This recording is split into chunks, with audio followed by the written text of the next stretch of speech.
प्रतिवर्ष आश्विन मास के शुक्ल पक्ष की पूर्णिमा तिथि को शरद पूर्णिमा मनाई जाती है। माना जाता है कि इस दिन चंद्रमा 16 कलाओं से परिपूर्ण होता है। इसी कारण इसे रास पूर्णिमा, कोजागरी पूर्णिमा और कौमुदी पूर्णिमा जैसे नामों से भी जानते हैं। पौराणिक मान्यता है कि मां लक्ष्मी का समुद्र से आविर्भाव शरद पूर्णिमा के दिन हुआ था। इसी कारण इस दिन मां लक्ष्मी धरती पर आती हैं और अपने भक्तों पर कृपा बरसाती हैं। इस दिन चंद्र दर्शन करने से व्यक्ति हर बीमारी से छुटकारा पा सकता है। ज्योतिष शास्त्र के अनुसार शरद पूर्णिमा के दिन कुछ खास उपाय करके व्यक्ति हर समस्या से छुटकारा पा सकता है। इसके साथ ही धन, वैभव, खुशहाली और संपदा पा सकता है।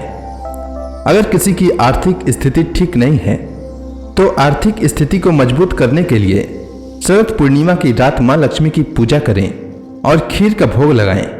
साथ ही 5 कौड़ियां मां को चढ़ाएं। इसके बाद दूसरे दिन लाल या पीले रंग के कपड़े में इन कौड़ियों को लपेटकर अपनी तिजोरी में रख दें या जिस स्थान पर आप अपना धन रखते हैं उस स्थान पर इसे रखें।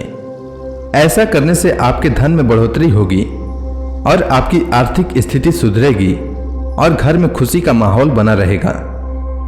अगर घर का कोई सदस्य बीमार रहता है तो शरद पूर्णिमा की रात भगवान लक्ष्मी नारायण को खीर का भोग लगाने के बाद खीर को छत पर रखें और दूसरे दिन खीर का प्रसाद रोगी को खिलाएं। ऐसा करने के बाद भगवान नारायण की कृपा से रोग बहुत जल्द दूर भाग जाएगा। शरद पूर्णिमा के दिन स्नान के बाद तुलसी माता की पूजा अवश्य करें और शाम को तुलसी माता के समक्ष दीपक जलाएं। साथ ही शरद पूर्णिमा के दिन तुलसी माता की पूजा करते समय उन्हें सफेद रंग की कोई मिठाई का भोग लगाएं। ऐसा करने से सुख समृद्धि की वृद्धि होगी। इसके अलावा हमारे धर्म में माना जाता है कि शरद पूर्णिमा की रात चंद्रमा की रोशनी से अमृत बरसता है। इसलिए माना जाता है कि रात्रि में चंद्रदेव की पूजा करने और उनकी तरफ देखने से आंखों की रोशनी बढ़ती है। इसके अलावा शरद पूर्णिमा की रात्रि को दूध की खीर बनाकर चंद्रमा की रोशनी में रखी जाती है। वो इसलिए कि चंद्रमा की अमृत के समान किरणें खीर में पड़ने से खीर कई गुना गुणकारी और लाभकारी हो जाती है, जिसको खाने के बाद व्यक्ति को बहुत सारे रोग दुख से मुक्ति मिलती है। अब आइए जानते हैं आश्विन पूर्णिमा के शुभ मुहूर्त और शरद पूर्णिमा की पूजा विधि के बारे में। तो पूर्णिमा तिथि का प्रारंभ 9 अक्टूबर 2022 को सुबह 3:41 से होगा और पूर्णिमा तिथि की समाप्ति 10 अक्टूबर 2022 को सुबह 2:24 तक होगा। उदया तिथि के नियमानुसार आश्विन पूर्णिमा 9 अक्टूबर को रखा जाएगा और पूर्णिमा व्रत, सत्यनारायण व्रत या शरद पूर्णिमा व्रत 9 अक्टूबर को ही रखा जाएगा। 9 अक्टूबर को वाराणसी में सूर्योदय का समय सुबह 5:53 रहेगा और सूर्यास्त का समय शाम 5:37 रहेगा और चंद्रोदय का समय शाम 5:28 रहेगा। इसके अलावा ब्रह्म मुहूर्त सुबह 4:15 से सुबह 5:14 तक, राहु काल शाम 4:09 से शाम 5:37 तक और अभिजीत मुहूर्त सुबह 11:22 से दोपहर 12:08 तक।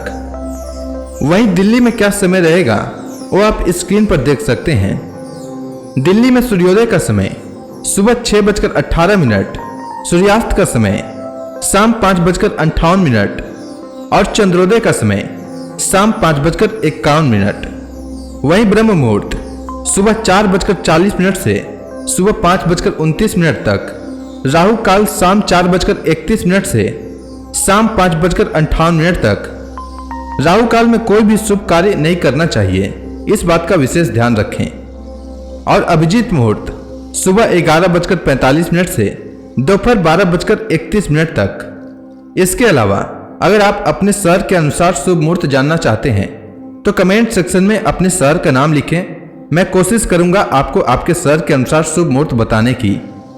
अब आइए जानते हैं शरद पूर्णिमा की पूजा विधि के बारे में। तो शरद पूर्णिमा के दिन ब्रह्म मुहूर्त में उठें। इसके बाद व्रत का संकल्प लें और पवित्र नदी, जलाशय या कुंड में स्नान करें। इसके बाद जहां पूजा करने वाले हैं वहां गंगा जल छिड़क कर शुद्ध करें और अपने आराध्य देव को सुंदर वस्त्र और आभूषण पहनाएं। इसके बाद आवाहन, आसन, आचमन, वस्त्र, गंध, अक्षत, पुष्प, धूप, दीप, नैवेद्य, तांबुल, सुपारी और दक्षिणा आदि अर्पित कर भगवान की विधिवत पूजा करें। इसके बाद सत्यनारायण भगवान की कथा और पूर्णिमा व्रत कथा का श्रवण करें। इसके बाद आरती करें। इसके बाद रात्रि के समय भगवान लक्ष्मी नारायण को गाय के दूध से बनी खीर का भोग लगाएं।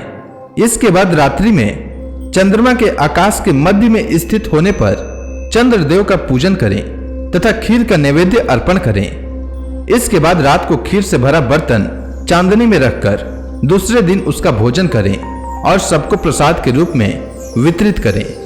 उम्मीद है आपको शरद पूर्णिमा की तिथि, शुभ मुहूर्त और पूजा विधि के बारे में जानकारी अच्छी लगी होगी। अगर आपको यह वीडियो अच्छी लगी हो तो कमेंट सेक्शन में ओम नमो भगवते वासुदेवाय लिखना न भूलें।